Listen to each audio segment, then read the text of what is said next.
How are you guys doing? Today is Friday. This is Martin. And you probably know me from my series on how I paid off my car loan in 17 months. Go back, check out that series from 2016. Also, I did a recent webinar series on how to pay off your car loan in 36 months without giving up Starbucks or being cheap.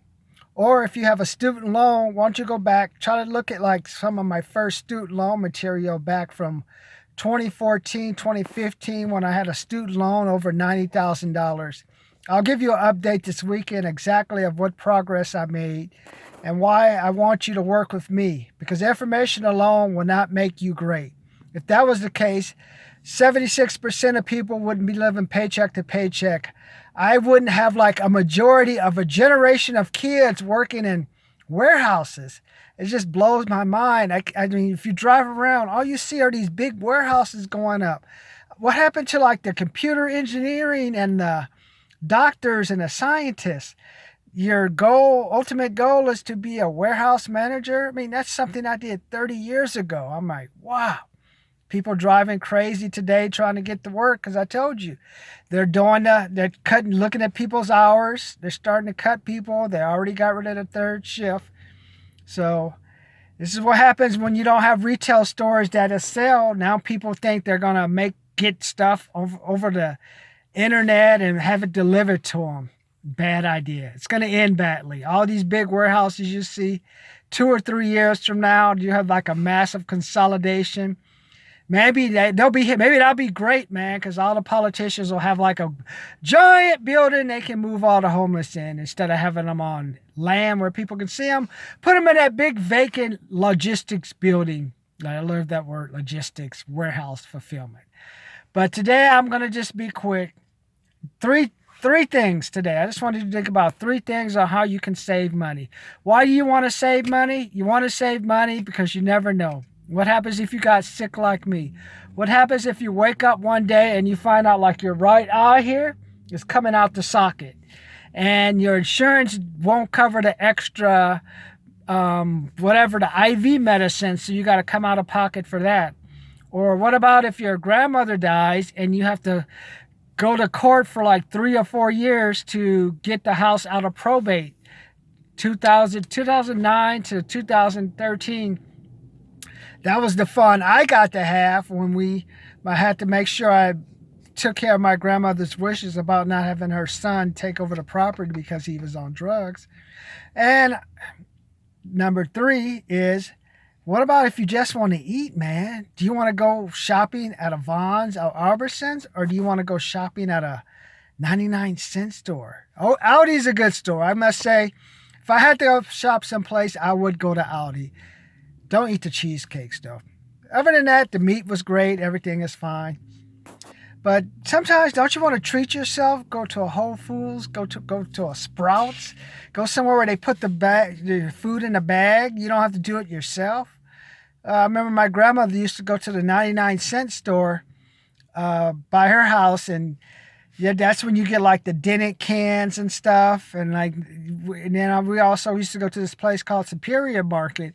And I mean, the prices were basically the same as every other place. I'm telling you, I used to shop at Vons, and I tried one day shopping at that place. It was about the same thing. The only difference is it's like Aldi's. You had to bag up your own food. That's so annoying. That's why I go to Albertsons and Vons. It's just like, I remember my grandmother and we stood in line for like 20 or 30 minutes, and then you got to put my own shit in my bags. Man, that's like the ultimate insult. I done gave you $150, and in return, it's like, bag your shit and get the hell out of here. That's why I hate going to places that make me bag my stuff, man. It's like it's a double slap. Wait in line, and then after we take your money, put your own stuff in your bag and get the hell out. I love it. I like the motto, but I don't like the motto for me. So let's get to it. Number 1, family. If you want to save money this weekend, if your family member says, "Oh, can you help Tina? She's selling Girl Scout cookies, or our son's in the Boy Scouts and he needs $20 or $30. Can you help?" Just say no. I didn't say for every weekend, right? I just said this weekend. Just say I wish I could help you, but all my money is allocated somewhere else. And if you can find some money between now and the end of the month that you want to give them, don't give it to them. Just don't. Because I remember for me, my family member, I lost $3,525. That's what I ended up spending on a family member when I let my uncle, when I was stupid, oh, family's great. I let him move in with a family friend, and I just wanted him to pay $300 for the loan for the house. His portion was $150. That's it. This is my grandmother's son, the one I took to court and got all kicked out the will. But then I turned around and gave him a place to stay for free, was giving him money and stuff. And then what happens? He doesn't pay his portion of the bill. And then another way, number two, how to have more money. Don't give money to friends. Like I had the friend that lived in the house. So $150 the family member was going to pay. $150 the family friend member was going to pay. You know what $150 plus $150 from two people equals?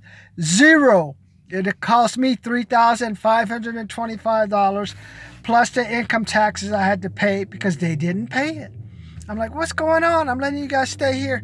You're paying $300 a month, 2-bedroom, 1-bath house. And anywhere in the ghetto, even in Section 8, you'd pay $800, $1,000. I'm LSU, you only pay $300. Could they do that? No.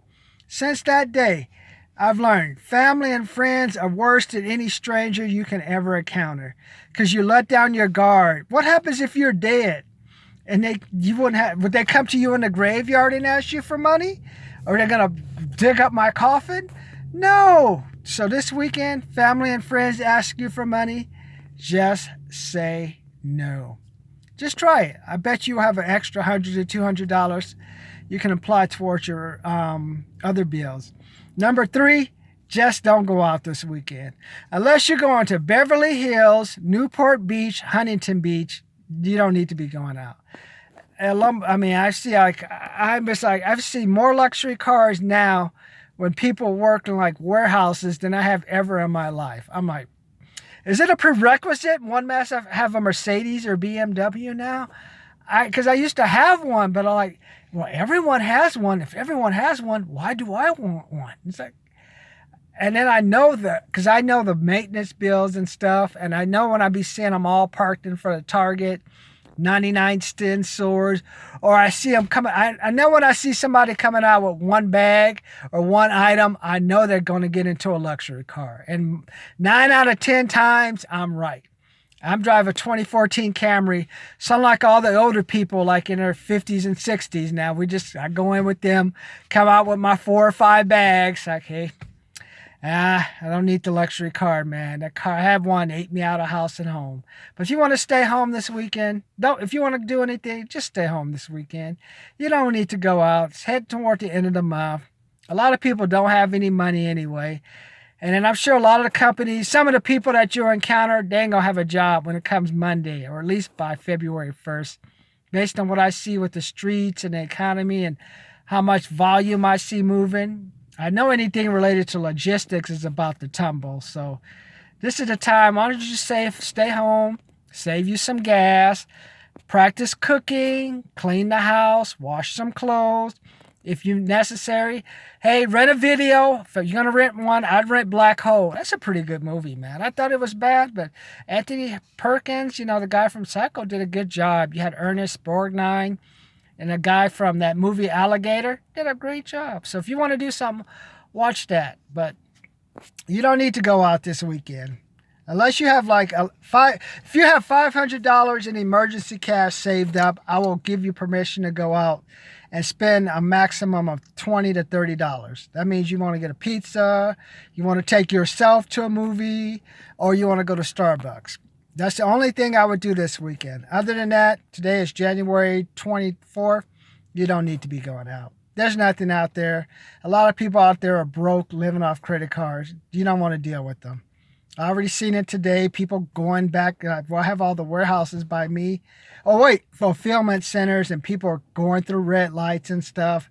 So it lets me know they're starting to check the time and writing people up, and they already asked for the voluntary people, so they couldn't get any people to voluntarily quit some of these warehouses. Now they're going to option number 2, which is looking at your time and cutting people that way. So stay home this weekend. Don't give money to friends. Don't give money to family. Comment and like me below, and let me know if you have more money. Are you ready for the weekend? Great. Stay home.